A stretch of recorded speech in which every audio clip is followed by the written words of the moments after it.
Je vous retrouve pour une petite vidéo avec Fristy, qui est un cheval hongre de 15 ans, qui est venu chez moi donc il y a un mois. Ici, il repart vendredi, parce qu'en fait, Fristy a le problème que c'est un cheval qui a, donc comme me l'a présenté sa propriétaire Margaret, c'est un cheval qui en fait embarque en balade, ne part pas tout seul et qui n'écoute rien, qui peut cadrer, faire des demi-tours et c'est assez violent, c'est vraiment assez violent. Et donc en fait, il était au travail chez moi pour ça, parce que sa propriétaire a peur de le monter et a peur de partir en balade forcément. Et donc, pour vous expliquer un petit peu comment on peut régler ce genre de problème en fait sur un cheval qui embarque, parce qu'un cheval n'est pas l'autre. Et en fait, je voulais vous partager l'histoire un peu de Fristy. Il est arrivé chez moi et en fait, je me suis dit, vu son physique un peu pépère et tout ça, je me dis, voilà, un cheval hongre de 15 ans qui a toujours fait de la balade, etc., qui ne veut juste pas partir, ça va être facile, tranquille, et il faut juste le remettre un petit peu en balade. Voilà, gros a priori, souvent ça se passe comme ça, mais ici c'était pas le cas. Et donc c'est ça que je souhaite voilà, vous montrer comment on peut régler ce genre de problème en vous expliquant le cas particulier de ce cheval-ci. Donc en fait, le premier jour, je me suis dit, bah tiens, je vais partir en balade directement. Grosse confiance. C'est pas un cheval qui m'impressionne physiquement, donc voilà, vraiment grosse confiance. Je rentre dans son paddock et je commence à le brosser pour pouvoir le saler, etc. Et je remarque très vite qu'en fait, ce cheval dit non à tout. Mais vraiment à tout. Donc en fait, rien que de lui mettre le licol, il fout le camp, hein, il s'en va. Puis ensuite, j'ai essayé de le brosser et tout ça. Il n'arrêtait pas de bouger, de me bousculer. Il s'agaçait, il ne prenait aucun plaisir à ça. Les pieds, ben voilà, chaque fois il les reprenait, il ne voulait pas les laisser, etc. De plus, ben voilà, moi je ne l'avais pas attaché. Il faisait que bouger, en fait, il ne restait pas en place. Vraiment une horreur. Il ne restait pas en place. Et pour sceller, ben voilà, pareil. Et de plus, il mord au sanglage. Donc voilà, vraiment pas super. Seul point positif, c'est qu'il prend le mort tout seul en bouche. Ça, c'est vraiment super. Et en fait, donc déjà là, je me dis, tiens, je vais peut-être pas partir en balade là comme ça tout de suite avec un cheval qui a la réputation d'embarquer, de cadrer, de faire demi-tour. Je me dis ok, je le prends dans le rond-de-longe et je me dis je vais le faire un peu aller dans le rond-de-longe comme ça en liberté, voir un petit peu ce que ça donne. Et en fait, je remarque tout de suite que c'est un cheval qui fuit. Il fuit, il fuit, il fuit. En fait, il tourne dans le rond-de-longe, la tête complètement à l'extérieur. Il est tout le temps dans la fuite, vraiment pas connecté du tout à l'humain. Alors là, pas du tout. Enfin, j'en ai déjà vu, mais lui, c'est un cas très bien ancré. Et alors, en fait, ouais, il faisait que fuir, tout le temps dans la vitesse, dans la course, etc. Quand c'était pas au trot, c'était au galop. Et Dieu sait que je suis calme et je ne l'incitais pas à courir. Et alors, donc, je me dis, je vais faire un petit join-up tranquille. Et alors, parce qu'il n'écoutait rien. Et chaque fois que je voulais lui couper la route et lui demander de partir dans l'autre sens, il faisait vraiment des tournants très secs, il essayait de forcer le passage, vraiment tout le temps dans la fuite, et il n'y a pas un moment où j'ai réussi à avoir la tête vers moi. Donc en fait, je me suis rendu compte que ce petit cheval qui embarque, en fait, le problème va beaucoup plus loin que ça, vraiment beaucoup plus loin. Dès que je l'avais en main, en fait, il était hyper, il bougeait tout le temps, etc. Ouais, vraiment, enfin, il écoutait rien, il bousculait, etc. Donc déjà là, j'ai dû lui faire comprendre que mon espace, c'est un espace dans lequel il ne faut pas aller, du moins quand on n'y est pas invité, ou quand on est brut, ça c'est important. D'autant plus qu'il a des bons gros sabots, donc voilà. Et, et j'ai remarqué très vite, lors de la première séance, que c'est un cheval qui ne relâche absolument pas la pression. Tout le temps, en fait, il est sous pression constante, il avait tout le temps la tête fort vers le haut, l'encolure tendue, le dos tendu, contracté. Vraiment un cheval avec l'œil toujours un peu inquiet, là, vraiment inquiet en même temps, je veux dire fatigué d'être tout le temps inquiet. Mais il fonctionne comme ça, donc voilà. Et donc, je me dis, ben, c'est pas grave, je vais travailler d'abord en selle, parce que le but c'était de partir en balade. C'est un cheval débourré, il a 15 ans, donc bon, voilà, je me dis. Donc je lui mets son mors, son bridon. Il avait un mors en résine droit avec aiguille. Tout ce qu'il faut pour que le cheval s'appuie dessus, en général. Du moins, en tout cas, ça ne l'aidait pas à se décontracter. Parce qu'en fait, Fristy, j'ai d'abord commencé par voir s'il était OK.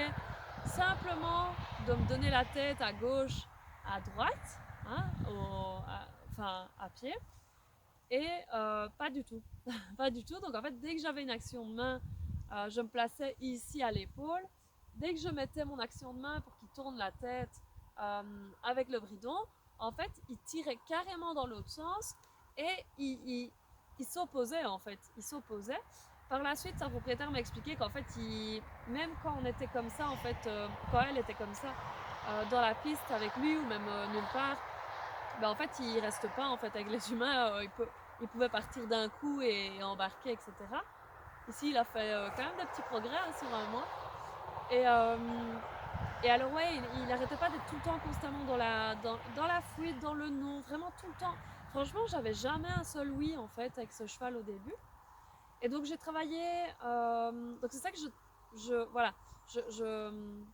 je m'éparpille, mais c'est vraiment pour donner une vision globale en fait de ce qu'on peut faire dans ces cas-là. Et donc avec lui, ce que j'ai travaillé, du coup, c'est que j'ai travaillé d'abord à ce qu'il me donne la tête gauche, droite, qu'il accepte en fait cette demande sur le mort qui est juste de tourner la tête à gauche, à droite, à l'arrêt, voir déjà s'il est un peu ok avec moi comme ça. Et au début, donc il a fini par comprendre qu'il fallait juste tourner la tête, mais j'avais jamais droit à son regard, c'était vraiment mécanique, quoi. Vraiment, c'était bah ouais, parce qu'il faut, je le fais. Donc ça, et chaque fois qu'il faisait bien, en fait, je le félicitais beaucoup, et j'hésitais pas même avec lui, en fait, pour essayer un peu de l'ouvrir, parce que c'est un cheval très très fermé, en fait, c'est un cheval très sensible et très émotif, qui en fait s'est construit une carapace de malade, parce qu'en fait, il y a eu beaucoup d'incompréhension dans sa vie ces dernières années, et en fait, il s'est renfermé, et en fait, mon but ici, sur un mois, ça a été en fait de réouvrir cette carapace, de lui rendre un peu cette place agréable de l'humain par rapport à lui, rendre cette place confortable, pas juste l'humain égale le stress, et lui faire comprendre gentiment ouais, qu'il y a des choses agréables à faire avec un humain qui peut compter simplement sur nous, et que chaque demande en fait a une réponse attendue, et que c'est pas, et lui en fait à chaque demande il disait non parce que c'était son moyen de survie, et le truc qui le rendait, enfin qui lui apportait le plus de, je vais pas dire de satisfaction, mais de confort en tout cas le moins d'inconfort, on va le dire comme ça. Donc il y a eu vraiment ce pôle-là où j'ai travaillé, voilà, ça, les flexions d'encolure, etc. Puis je suis montée en selle la première séance, et en fait je me suis rendu compte que c'est un cheval qui ne s'arrête jamais. Et en fait il paraît super calme là, mais c'est une bombe à retardement ce cheval à la base. Donc en fait simplement j'étais dans le rondelon Jopin et je veux m'arrêter, en fait ben pas possible, pas possible, il s'énerve, il s'emballe. À un moment, il a essayé de me faire un petit cabré, puis coup de cul avec en même temps, alors qu'en fait, je faisais littéralement pas grand chose, si ce n'est que de lui demander juste de rester arrêté et d'accepter de rester à l'arrêt. Et en fait, donc, pour vous expliquer, les premières séances, ça a été vraiment juste, voilà, essayer de lui faire dire oui à ce que je lui demande, lui réexpliquer qu'en fait, vraiment chaque demande a une réponse, et qu'en fait, le calme est une solution à pratiquement tout. On va dire ça comme ça, qu'en fait, il faut toujours tout faire dans le calme.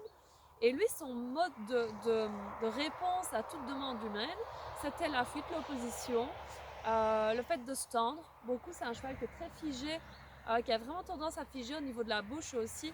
Et du coup, sur son mors droit en résine, c'était vraiment pas terrible. Donc en fait, je l'ai passé en mors à aiguille, double brisure, pour qu'il puisse un peu se détendre. Je lui ai demandé progressivement de venir se décontracter dans la mâchoire, un peu se détendre, baisser la tête, tourner la tête à gauche, à droite, sans bouger les pieds.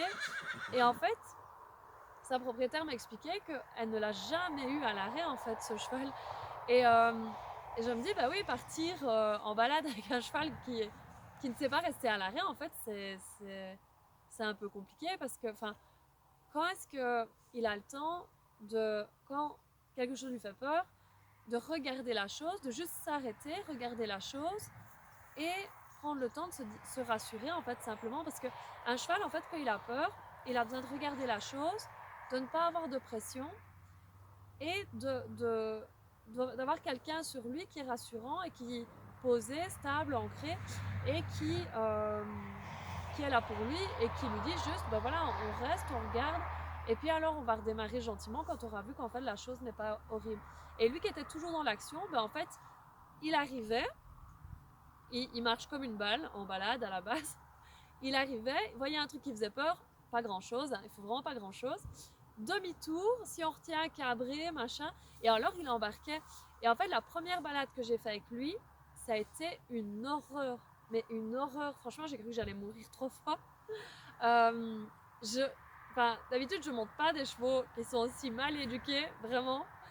Euh, C'était dangereux, c'était vraiment dangereux. En fait, le moindre truc, donc rien que pour partir sur le chemin, il, le bête chemin qui part de la maison, deux demi-tours, hein, et demi-tour où en fait, lui il contrôle même plus rien dans sa tête. En fait, très spécial. Et alors, les arrêts d'urgence, vu qu'il réagit pas en bouche ni aux jambes, ni, enfin voilà, très compliqué aussi. Heureusement, j'ai réussi à l'arrêter et tout ça. Donc j'ai réussi à partir, je suis partie je crois 1h30. Sur les 1h30, il m'a fait 10-15 demi-tours quoi. 10-15 demi-tours et à un moment il a vraiment réussi à m'embarquer sur quand même, allez je vais dire 30 bons mètres où j'ai vraiment cru que j'allais pas savoir le tenir parce qu'il y va quoi et il faut quand même avoir une bonne technique pour le tenir. Mais, euh, mais voilà, enfin vraiment, enfin un cheval anxieux au possible qui gère pas du tout ses émotions, qui ne respire pas. Ça, c'est vraiment quelque chose que j'ai remarqué chez lui. Et, euh, et vraiment qui n'écoute pas en fait le cavalier qui a sur son dos, qui est dans la fuite. Et en fait, c'est ça qui est important de comprendre, c'est que quand on travaille avec un cheval qui a un problème, parfois ça peut venir de beaucoup plus de choses en fait. Dans le rond de longe, maintenant c'est génial parce que j'arrive à le faire, enfin il est beaucoup plus connecté, etc. Il revient vers moi, pour lui mettre le licol, maintenant ça va super. Il ne bouge plus au pansage, il ne bouge plus à la selle, il ne bouge plus à quoi que ce soit. Même là, il reste à l'arrêt, il se détend et tout ça. Quand on monte dessus, il peut rester 10 minutes à l'arrêt, ça ne lui pose pas de problème. Il sait décomposer chaque partie de son corps, les hanches, les flexions d'encolure, etc. Il sait juste donner une petite flexion de nuque, des contractions de la mâchoire, etc. Et en fait, c'est tellement important de travailler sur les détails en fait avec vos chevaux parce que un cheval qui embarque, qui cabre, etc., ça vient vraiment enfin, d'un gros manque de confiance. Et en fait, si on veut régler ce problème-là, si on a fait tout l'autre travail avant, ça va. Mais s'il n'y a pas les bases qui est de déjà répondre à la reine, savoir ce que ça veut dire, etc., c'est pratiquement impossible d'aller en balade et d'essayer de travailler ça. Et avec un cheval qui ne s'arrête même pas en piste, ou même qui, quand on le brosse, n'arrête pas de bouger, bousculer, etc., il ne faut pas s'attendre en fait à avoir un cheval qui en balade est super zen. Dès qu'il croise un truc, il s'arrête, il regarde et il attend qu'on lui donne le signal pour repartir. Il faut vraiment en fait travailler chaque détail de la relation. Et avec Fristy, ça a vraiment été ça. Ça a vraiment été un travail global. Et alors, je l'ai aussi aidé à gérer de mieux en mieux ses émotions. Au début, je partais en balade un peu à pied, donc vraiment le début de la balade, je le fais à pied les 10 premières minutes. Et puis alors, chaque fois qu'il mâchouillait ou qu'il baissait la tête, qu'il se décontractait dans l'encolure, etc., alors je le récompensais avec une friandise. Ou dès qu'il venait vers moi, etc. Parce qu'en fait, c'est un cheval qui faisait demi-tour facilement avant, qui pouvait arracher la longe, arracher les cordes et tout ça. Et en fait, il a fallu vraiment lui réapprendre à quoi sert un licol, à quoi sert un bridon, à quoi sert une jambe, à quoi, enfin, que le cavalier aussi, à quoi sert le cavalier, mais que le cavalier peut aussi amener des choses positives. Je regarde parce qu'il y a mon cheval de 30 ans qui fait un peu l'imbécile. Et, et vraiment, travailler tout ce côté émotionnel. Et il y a aussi tout ce qui est côté stabilité du cavalier, stabilité intérieure, je vais dire ça comme ça. Parce que par exemple, moi, il y a un jour où j'étais fort tendue, pas par lui, mais par situation de ma vie. Je suis partie en balade, ben, franchement, il m'avait plus fait de demi-tour ni rien. Ben là, il m'en a refait un ou deux, je ne sais plus. Mais et il était vraiment beaucoup plus tendu parce qu'en fait, moi, je l'étais et j'aurais dû prendre en fait à ce moment-là le temps de me poser avant de partir en balade, de faire le vide, de faire le tri et vraiment d'être avec lui présente et détachée de tout ce qui m'angoissait parce qu'en fait, c'est une éponge et et alors, avec ce genre de cheval, ce qui est super utile, c'est vraiment travailler donc, tout ce qui est exercice de respiration. Donc, ce que j'ai fait moi, c'est que j'ai un exercice, enfin, je fais beaucoup de choses à ce niveau-là. J'ai un exercice avec Wim Hof, j'espère que je le dis bien. C'est sur 10 minutes, en fait, c'est prendre 30 grandes inspirations sans s'arrêter, vraiment, ça fait souvent tourner la tête, etc. Faire une apnée de 1 minute, puis après recommencer l'exercice, refaire une apnée mais d'1 minute 30, refaire une fois, enfin 30 fois les respirations assez rapides et refaire une apnée de 1 minute et demie. Et en fait, une fois, je ne sais pas pourquoi j'ai senti que je devais faire cet exercice-là en étant à côté de lui, donc je l'ai attaché. Il était un peu plus calme parce que ça faisait déjà une semaine qu'il était là. Et en fait, quand j'ai commencé à faire cet exercice-là, il m'a déjà regardé un peu de travers quand je prenais des grandes inspirations et tout ça, parce qu'il est très sensible en fait. Et alors, au moment où j'ai vidé mes poumons et qu'en fait je me suis retrouvée sans air pendant 1 minute, il a complètement paniqué. Au bout de 10 secondes, en fait, il était en panique totale. Il tirait sur sa corde, il grattait, il tournait dans tous les sens. Alors que moi, j'étais située à 3 mètres de lui, quoi. Et je le regardais même pas spécialement. J'étais vraiment détachée.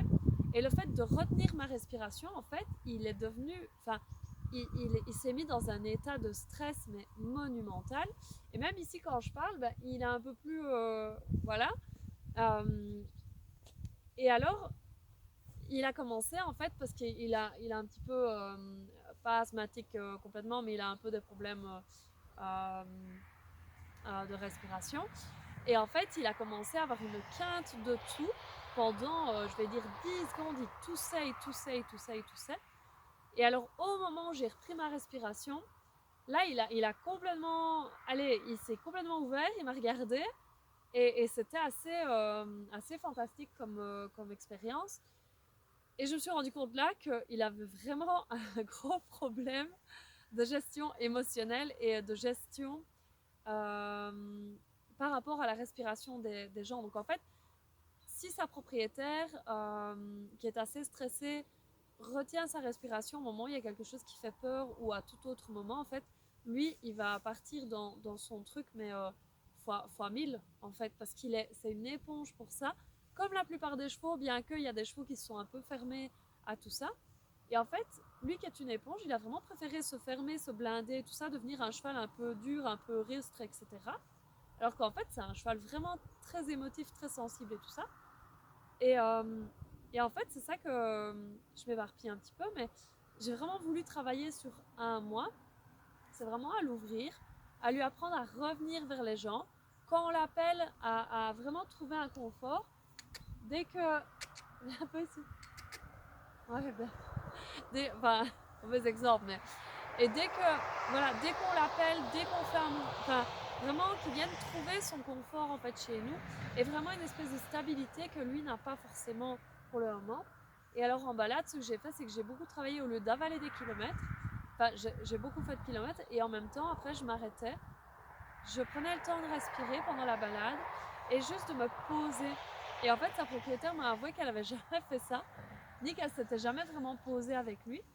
Et en fait, c'est quelque chose que vous ne devez pas oublier avec vos chevaux, c'est vraiment apprenez à vous poser, apprenez à relâcher un peu cette tension, à profiter du moment, travailler l'arrêt parce que c'est vraiment quelque chose qui permet de réfléchir à votre cheval, le fait d'être arrêté, de regarder les choses. Même, par exemple, vous auriez un cheval de concours qui est hyper tendu, si vous me dites qu'en fait, vous ne vous arrêtez jamais, que ce cheval-là ne sait pas s'arrêter, c'est exactement le même principe. C'est toujours une fuite, c'est toujours une tension. Et en fait, la tension, oui, on peut dire qu'elle se relâche entre guillemets en partant trop, en évacuant, etc. Oui, ok, mais au moment où vous devez en remettre un petit peu plus en tenant vos rênes ou en l'arrêtant à l'entrée d'un paddock ou à l'entrée de pistes, etc.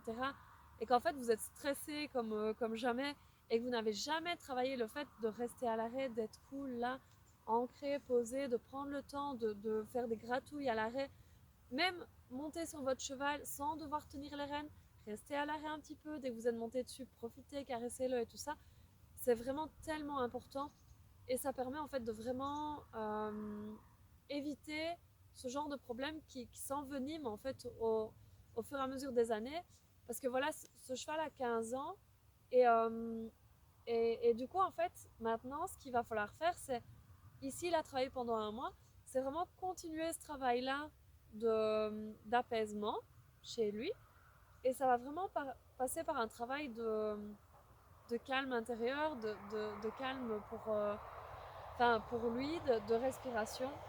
Et chaque fois le récompenser quand il vient vers les gens, quand il se décontracte, quand il est calme. Et en fait, reconditionner, je vais dire tout son être, parce que c'est du conditionnement qu'on fait, ce sont des apprentissages aussi.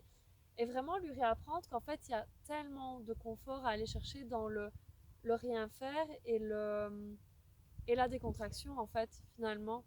Et vraiment lui apprendre qu'en fait, c'est tellement agréable parce qu'il ne connaît pas vraiment ça. Et, euh, et je pense que ça va même lui faire du bien quand il va rentrer chez lui dans le troupeau.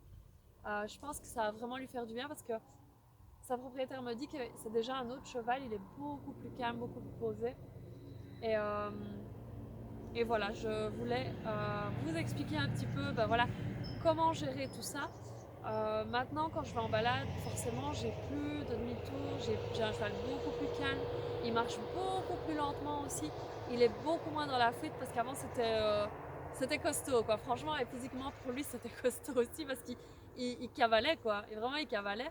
Et vraiment prenez le temps de profiter des choses et de voilà juste d'être présent avec votre cheval et surtout de faire les choses ouais, pour profiter simplement. Et voilà, c'était un peu le cas de Fristy qui a un cheval super et, euh, et qui, entre guillemets, est devenu un cheval dangereux parce que il n'avait pas les bons codes, les bonnes manières de réagir, la bonne gestion émotionnelle. Et en fait, c'est tellement important.